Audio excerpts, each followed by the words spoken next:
All right, who am I the most surprised is good? This list is way too long.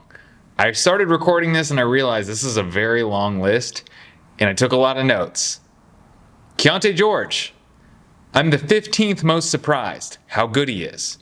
But is he good? 21.2 points a game. That's good. That is a lot of points. 4 turnovers a game. That's a lot of turnovers though too. And he's shooting 25% from 3. That is very bad. Frame of reference, 30 is bad.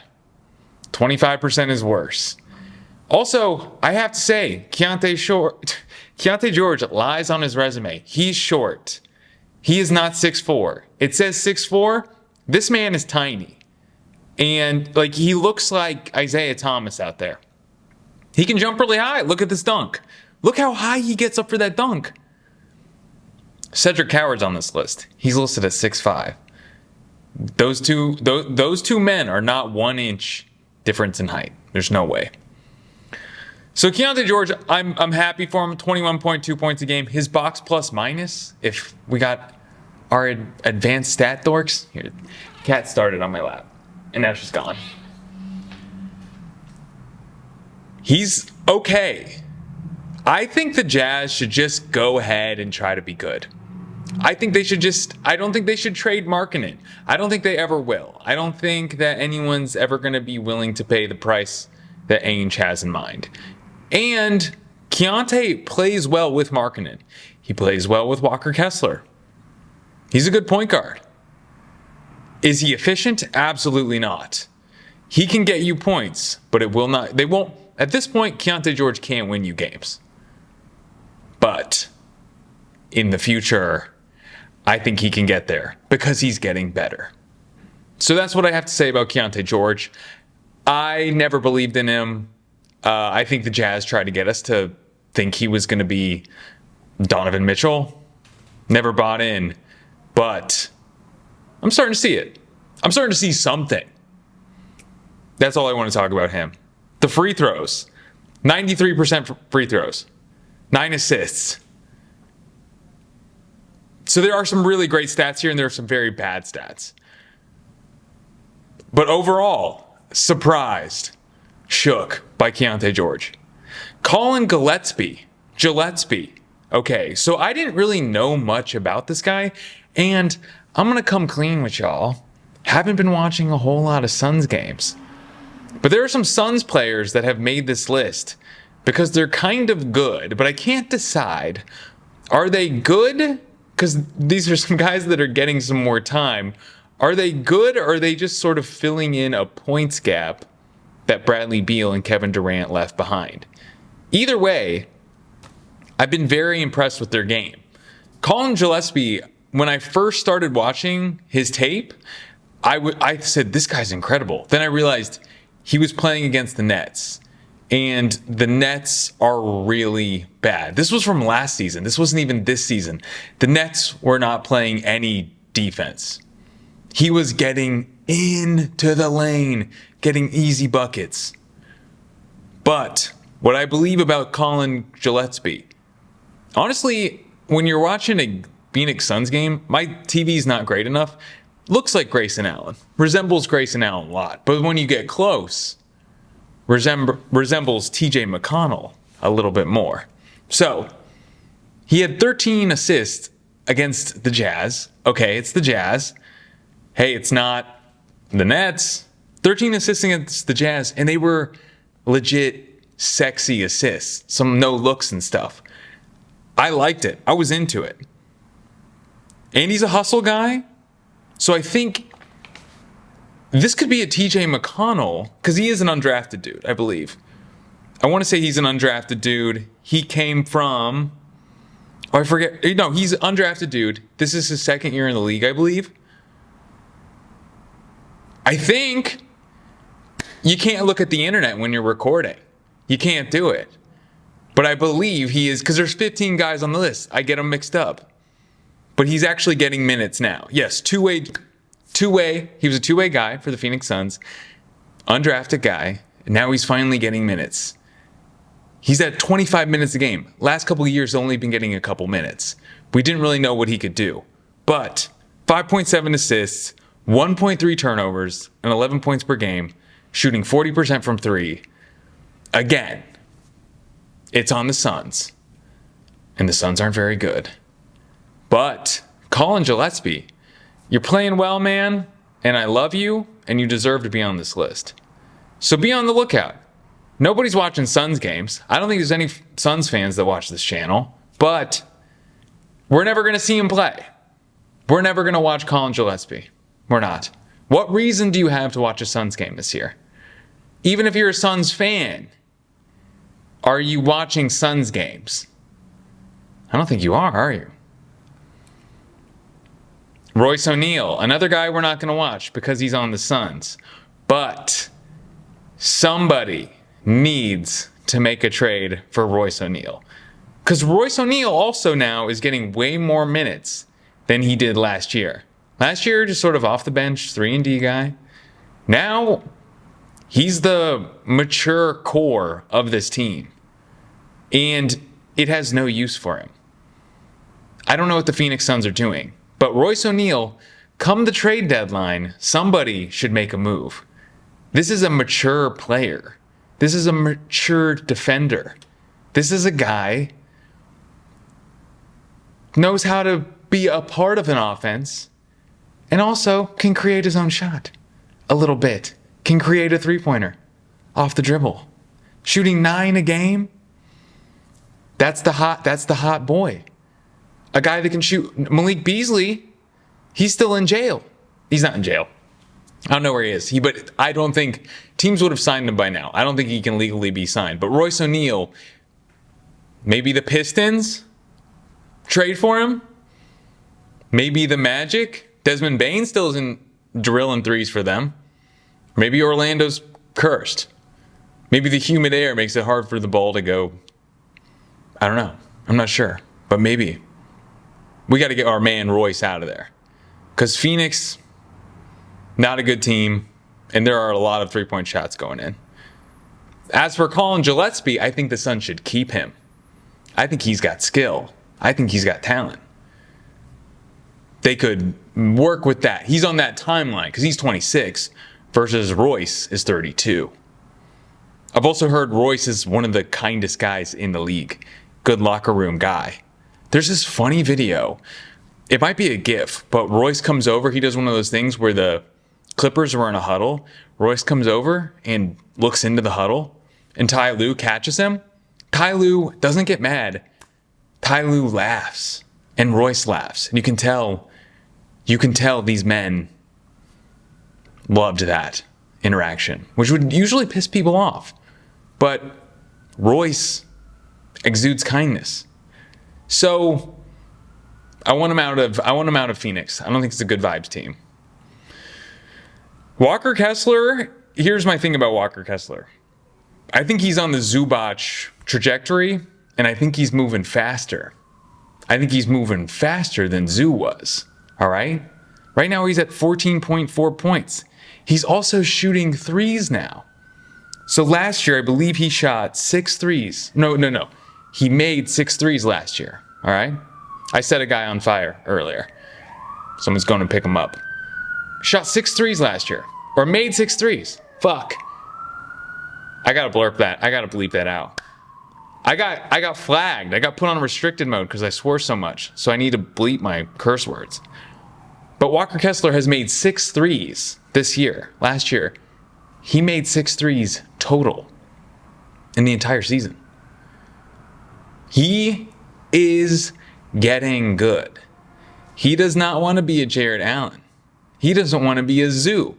He doesn't want to be a Jakob Poeltl. He wants to be a Brook Lopez. He wants to be a Domantas Sabonis. He wants to be a Bam Adebayo. Right now he's tied for 5th in blocks. And he has the 2nd best field goal percentage in the league. Shout out to Ryan Cockburner. I don't know how to say that last name. But he has the best field goal percentage in the league. He's also up there with blocks too. I didn't put him on this list. I believe he's a rookie on Charlotte. But I don't know. I don't know for sure. But Walker Kessler, He has the second highest box plus minus on the Jazz. And he's in the positive too. So the Jazz have the core of a good team. They need to just go for it. Don't go 4 seasons without making the playoffs. That's my thing. When teams tank and tank and tank and tank, and they go more than 4 seasons without making the playoffs, new management. That's a failure in my book. If you go 4 seasons without making the playoffs, and you keep saying, well, we're tanking, we're rebuilding, you missed it. You blew it. You had your chance. If you go 4 seasons without making the playoffs, you had your time to rebuild. Which I don't think the Jazz have yet. I'm just saying they're in a loser mindset, and they got a team with pieces. They could be winners. Kevin Huerter, surprising. I almost put Ayo Dosunmu on here, and part of me doesn't know why I didn't put Ayo Dosunmu on here. Because I've been watching a lot of Bulls games, and the guy is really good. I think what I did is I looked at advanced stats, and Kevin Huerter actually does have better advanced stats. Because he kind of got kicked to the curb by the Kings in the De'Aaron Fox trade. They just sort of sent him out to make the salaries work. They brought in Levine, and Kevin Huerter was out because he had a bad shooting streak there in Sacramento. But he's getting a second chance with the Bulls. I'll be honest, you can tell when you're watching him. He realizes this might be my last. I got to make hay while the sun shines. I am in the NBA. And I'm known as a good three-point shooter. I'm known as something. The Bulls are going to give me a chance. And they definitely are. Playing 25 minutes a game, listen, he is not shooting like he did in Atlanta. I don't know what happened. He doesn't shoot that well. But he is doing other things well. He's learning how to pass a bit. He's using his size a bit. He's a big boy. I think he's like 6'7" or something like that. 6'8", maybe. 6'7". I don't know. But he is getting boards. And he's scoring points. And the Bulls are good. What else do I have on him? It's mainly using his size. And he's hustling a lot. Again, the desperation hustle. When you realize, oh, man, I got traded from Atlanta. But I believe the Kings traded for him. I forget who was in that trade. But I believe the Kings wanted him. And then when he wasn't shooting threes very well, they kicked him out. So you're seeing a little bit of desperation hustle there. And but he's still not shooting great from three. But he is a pro. He is a vet. And you can see that out on the floor, both on defense and offense. Now, who we got? Josh Minott. This guy betrayed me, all right? So I'm making this slideshow. Getting it ready, all right? I can't make it all on Sunday night. I'm making it right now. There's still games going on. So I can't make it all on Sunday night. I can't put it all together. So I'm looking at stats and stuff, and I'm seeing Josh Minott playing pretty well. And he's doing well. He's scoring. He's starting games, okay? And then the night I make this slide for him, he has a game where he makes 2 free throws. That's the only points he scores. It's like, this son of a bitch. But he's not on this list because he's scoring a lot. But he was a down-and-out player. He was getting a couple minutes here and there for the Timberwolves. He was a athletic potential guy, which he still kind of is. But he's getting some starting minutes for the Celtics. I think what they're trying to do is make him a Derrick Jones Jr. type. He's a high flyer. He can jump. He's fast. And he hustles. They're trying to get him to shoot threes. Listen, 28% from three. That's not good enough. I know. But that's what they're working on right now with Josh Minott.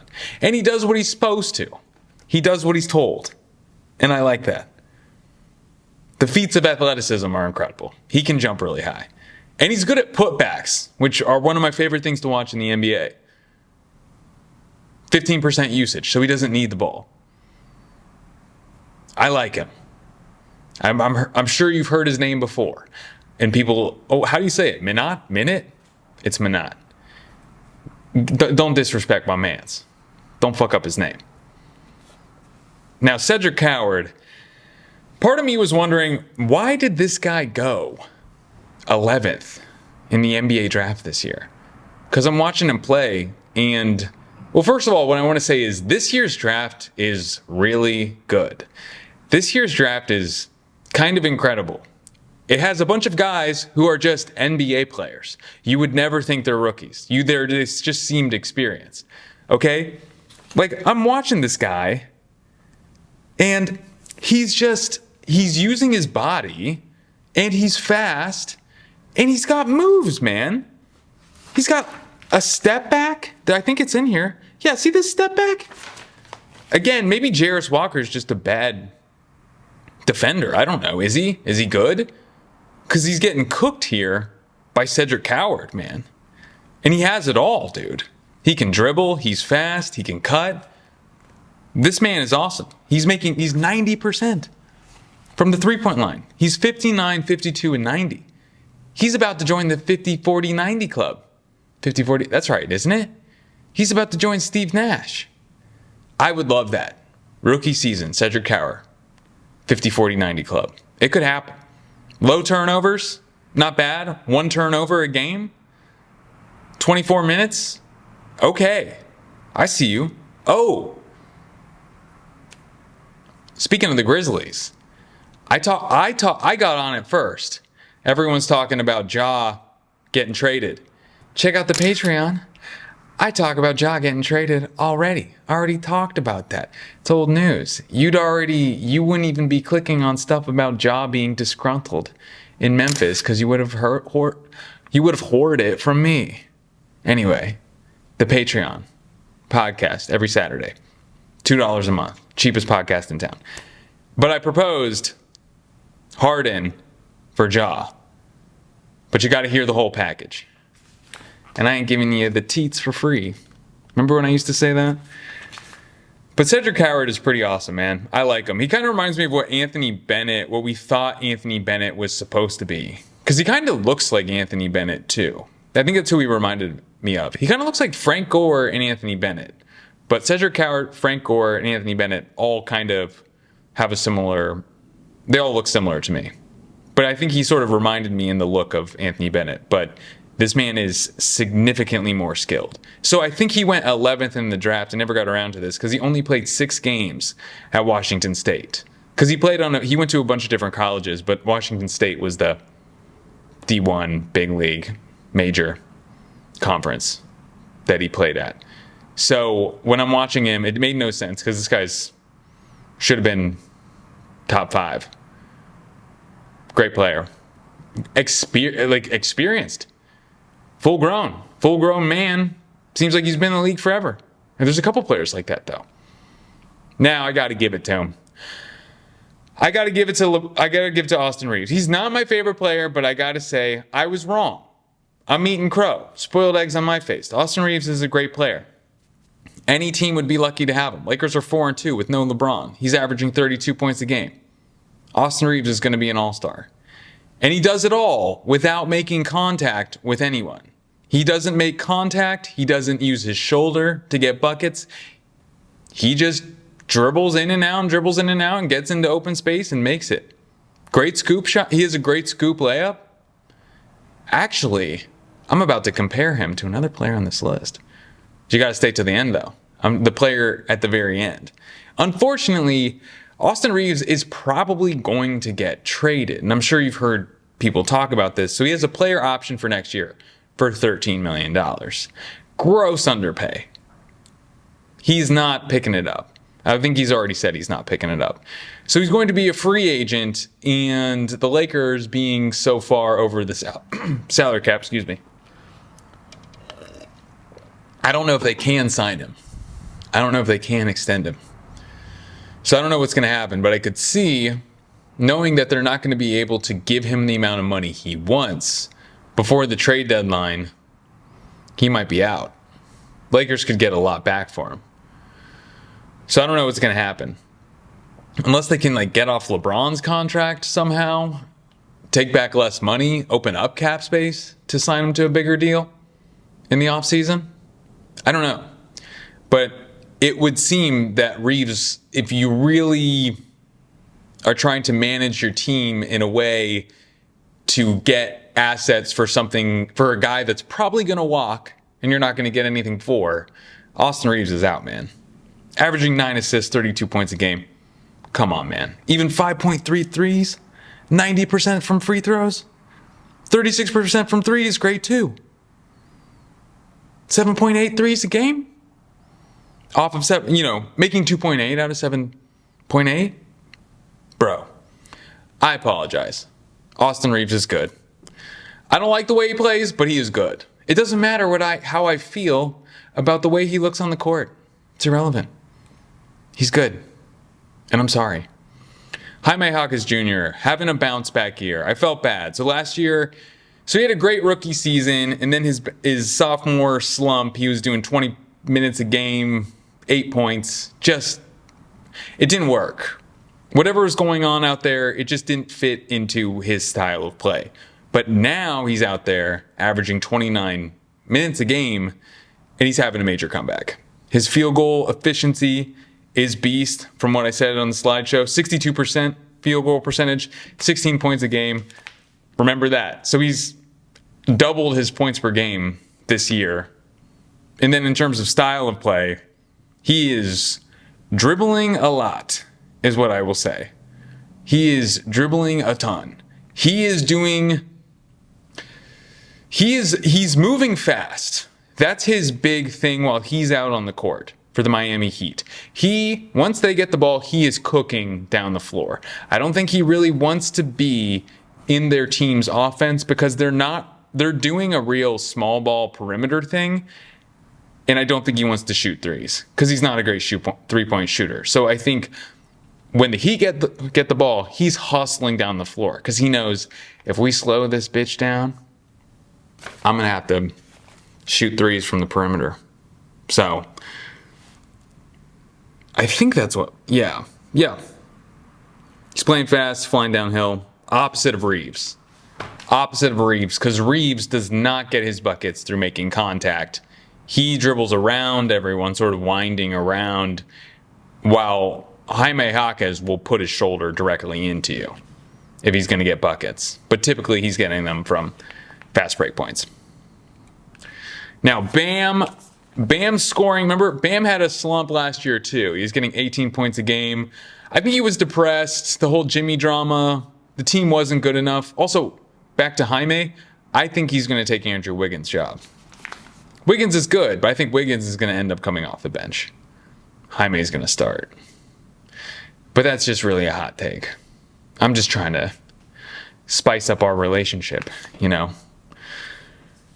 So Bam is at 23 points a game, but the real big deal is he's shooting 7.2 threes a game. 36% is fine, but the fact that he's shooting threes opens up the floor, and the Heat are kind of good. I think they're playing the Lakers tonight. We'll see how that goes. But Bam playing way more out of the perimeter. And like I said, the Heat don't seem to be doing a ton of pick and rolls. They're doing a lot of small ball. They're not making Bam run pick and rolls constantly. So it would seem from the Heat games I've watched. So he's sort of going to the corner on offense. And I think he likes that. I know Khalil Ware's had a couple bad games. I saw a game, what do you have, 2 points or something like that? Brutal. But his usage is up. And if you're Tyler Hero, is there part of you that roots for your team to not be good while you're not there and thus sort of proving your value? I think so. I think if you've ever played on a sports team, you are conflicted because when your team is really good and you're not on the floor and they're sort of forming their own identity without you and it's working, when you're back and healthy, you're sort of like, well, where do I fit in? I don't know. I've been thinking about that. Dylan Harper, plus 900 Rookie of the Year odds. And I get it. The thing is, Harper is getting all of his points at the rim. We haven't seen a whole lot of shooting from him. He's shooting threes, but in terms of like mid-range, most of his points, because he's getting 14 points a game, he is getting to the rim, and he is making his layups. I'm impressed. That's what I like about this guy. He's fast. And he's confident as a rookie. And the Spurs are undefeated. So when I'm watching this, De'Aaron Fox is supposed to be their speed guy, but Dylan Harper is very fast. And then we got Stephon Castle, who we're going to talk about real soon. And so his finishing is great. Also, I just saw Wemby and him do a give and go. I had forgotten about give and goes. I haven't seen a give and go since I did one in middle school with Aaron Colby, my give and go partner. What happened to the give and go, man? Is it just me, or did you never just see like a classic give and go bounce pass? I haven't seen it in a while, but I saw him and Wemby do it, and it was beast, man. So yeah, everything that I'm watching with Dylan Harper, a lot of it's like by the rim, so that's just the style of play, and it's working for him. Now, Stephon Castle is a little more, let's slow the game down. He's a little more classic point guard. He looks a little bit more like a Chris Paul to me. Great court vision. And the turnovers aren't great. 5.4 turnovers. He's probably leading the league in turnovers. But 18.8 points per game. It's still, listen, Keyonte George is a more secure ball handler, you know? He's a better custodian of the ball, which isn't great. If Keyonte George is doing better than you at securing the ball, not good. But the Spurs are good, so you can forgive. So I'm kind of curious. I think what the Spurs are going to do when they want to play fast and Fox is back, they're going to play Fox. But when they want to play slow, they're going to bring out Castle because he's a great passer too. That's my thought on him. But hey, second year. But Castle is the best player from last year's draft. Hot take, I know. He was rookie of the year. But I'd say he's one of the only good players from last year's draft that I've seen, that I've been impressed by. And I know a lot of people are horny for Alex Sarr right now. But how about you get some wins, Washington? Now the question is, are we doing... It was VJ Edgecombe. We were saying VJ Edgecombe. Comb like you comb your hair. But I don't know if you guys have heard this lately. We switched to come. It's VJ Edgecombe now. Is this a cruel joke? Did someone say, you know what? This guy already has a lot of sexuality to his name. Let's change the last part of his name to come. I don't know. But I'm going to go VJ Edgecombe. His name is horny enough. So, picked third overall over Ace Bailey. Remember, the Sixers were like, we're not picking Ace Bailey because he didn't come work out with us. He thinks he's too good for us. And turns out that was the right move. VJ Edgecombe, even more so than Cedric Coward, plays like a grown-ass NBA player. He knows exactly what to do. I'm watching this guy. He's got a floater, all right? He knows how to cut. He's got a step back. He's incredible, man. He was cooking Paolo Banchero. He was just doing work on this man. I couldn't believe it. This is like his first couple NBA games. First game, 41 points? Unbelievable, man. Sixers are 4-1. And Embiid's limping around out there. He's out there, but Paul George isn't out there. This team looks kind of good. He's making Kelly Oubre look good. Shooting 43% from three. He's a rookie. This guy's awesome. And he came up out of the mud, dude. He came from the mud. Living in the Bahamas. Living off a generator. It's a great story. I'm kind of a Sixers fan. They might be my East Coast team. And I'm rooting for Embiid. I know I'm a hater, but I'm rooting for Embiid. It was nice to see him out there And I talked about this on the Patreon, kicking Hugo Gonzalez in the nads with 2 shins. 2 shins to the nads. It felt unnecessary. I don't know why Embiid shoots like that. He just does a nad kick. No foul on Embiid. But it's good to see him out there kicking guys in the nuts and doing the crotch chop. I missed it. That's how you know someone's having a good time. They're experiencing joy. It's when they do a vulgar gesture. But yeah, I really like VJ Edgecombe. I'm proud of him. Is that weird? I have a real sense of pride when I watch him. Like he's my son. I don't know what it is. It ain't right. It's messed up. But I love this kid and I'm rooting for his success. He doesn't even need me to root for his success. I think he's leading, if you're a gambling man or a gambling woman, or they them, look at the odds for VJ Edgecombe. Did I have anything else? No. Oh, he had an assist. Oh man, I'm plugging the hell out of this Patreon. I talked about this on the podcast. He had Andre Drummond lined up for a corner 3. Okay. I'll go back. Ooh, spoiler. He lined up for a corner 3. He shoots it. He airballs it. VJ Edgecombe catches it, puts it up. I think Andre Drummond might have got an assist for it. And this is something I talked about.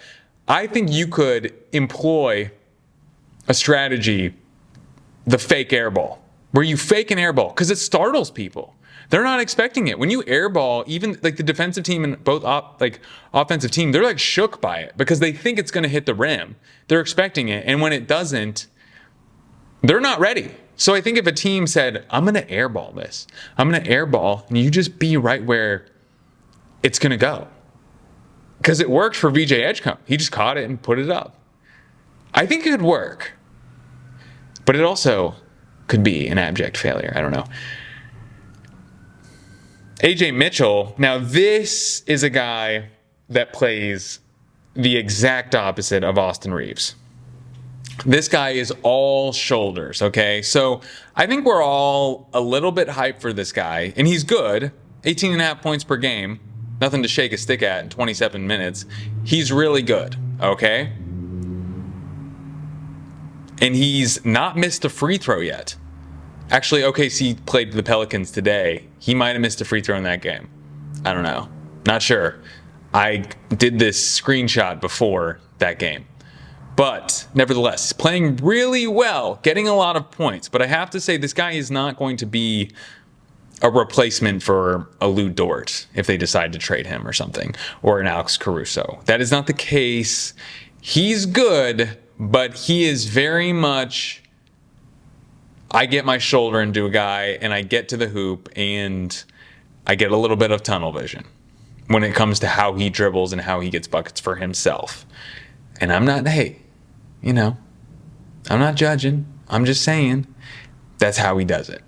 He's a very, and just like Jalen Williams, because Jalen Williams is the same way. I think Jalen Williams is the most aggressive rim finisher. Like, he gets in there, he uses his shoulder, he wants you. He's not going around you. He's coming directly at you and creating space for himself by getting his shoulder into you. Ajay Mitchell's got a lot of that too. The nice thing is, he's got 2 more years after this one, Ajay Mitchell that is, 2 more years after this one at $2.85 million. He's getting $3 million this year, and then the OKC Thunder have him for 2 more years for the price of a popcorn at AMC. It's unbelievable, man. Man, the Thunder are stacked, dude. I don't know what's going to happen, but this team is good. So he was actually picked by the Knicks, and then he was traded on draft night. I thought that was interesting, because I didn't know much about him last year. I think he did play in the finals last year. I think he played 12 games. Yeah, he played 12 games in the playoffs, and then he played in the finals. Yeah, played in 7 minutes a game in the playoffs, and then he got some minutes in the finals as a rookie. Pretty cool. Now, I've actually seen Ryan Rollins play. I saw him play last year in Milwaukee with my family. They were playing the Timberwolves, and I was shook by how good this guy was. My cousin was telling me about him. He said, oh yeah, this is Ryan Rollins. He's totally slept on. And he got cut. Who did he get cut from? I forget. He was stealing from the Wizards. He was stealing household items from Target.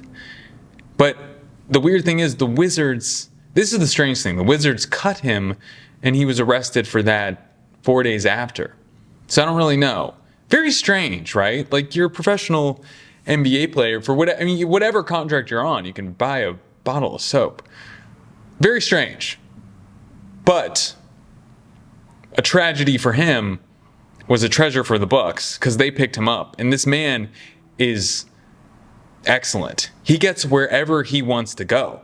He's different from Ajay Mitchell in that he does not use his shoulder. He is smooth. He is side to side. He gets where he wants to go. And when he does get in to the paint, he's looking to distribute. He's got his eyes open. I think he plays perfectly with Giannis. I love this guy. I'm in. I'm a Ryan Rollins fan. And another guy, and he's a good defender too. I'm sold. What do we got? Makes it look easy, gets into space, and he faces up. So with Ajay Mitchell, I'm having fun comparing these two guys. So Ajay Mitchell is like, if he gets the ball, he's going to put his shoulder into you. He's going to go back to you. Ryan Rollins is going to face up. He is going to look you in the eyes, and he's going to get where he wants to go. He's going to go lateral, side to side. He'd be good in ISO situations too. So, and he's a great three-point shooter. What's he at? 44% shooting 5 a game? Who needs Damian Lillard? Damian who? Dame Dollar? Get lost. Get out of here. Take your money and go home. Damian Lillard. Go hit the studio and make some raps. All right, so that, I believe, I'm the most surprised of how good and how many points and how many minutes Ryan Rollins is getting. And I'm very happy about it. So I wanted to end. I'm happy for all these men. Very happy. Thank you for being here so much. I appreciate everyone that shows up and is part of the show. If you can, and I know you can, could you like the video for me? And if you watch every week, sub to the show. And there's a Patreon, $2, weekly podcast. Be good to your mammies. Eat a corn dog.